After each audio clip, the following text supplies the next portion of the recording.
उद्धव ठाकरे यांनी बाळासाहेब ठाकरेंच्या मृतदेहाचा छळ केला असं रामदास कदमांनी म्हटलंय। उद्धव ठाकरे दिसताच तसे नाहीत, ते कपटी आहेत असंही रामदास कदम म्हणाले।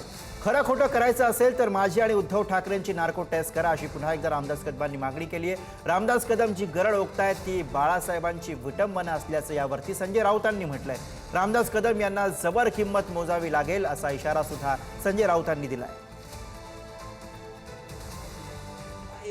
गरळ जी ओकतायत पण मी तुम्हाला अत्यंत जबाबदारीने सांगतो की हिंदू हृदय सम्राट बाळासाहेब ठाकरे यांची त्यांच्या मृत्यूनंतर जी विटंबना हे लोक करतायत ही विटंबना आहे।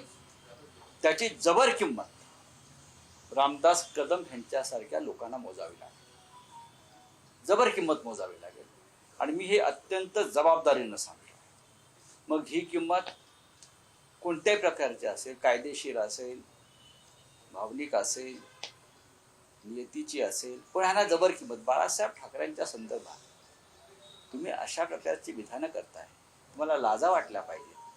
तत्कालीन शिवसेनेतल्या अनेक लोकांनी विरोध केला होता की संजय राऊत आपला माणूस नाहीये, संजय राऊत हा सिल्वर ओकचा गुलाम आहे, पगारी नेते संजय राऊत हे काँग्रेसचे गुलाम आहेत अशी माहिती शिवसेनेच्या नेत्यांना होती।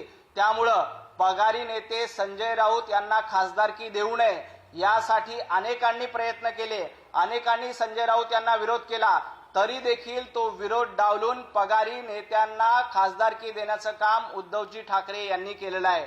त्यामुळं यांनी रामदास कदम असतील किंवा नीलमताई गोरे असतील यांच्याबद्दल पगारी नोकरदारांनी आणि पगारी नेत्यांनी तर बोलूच नाही।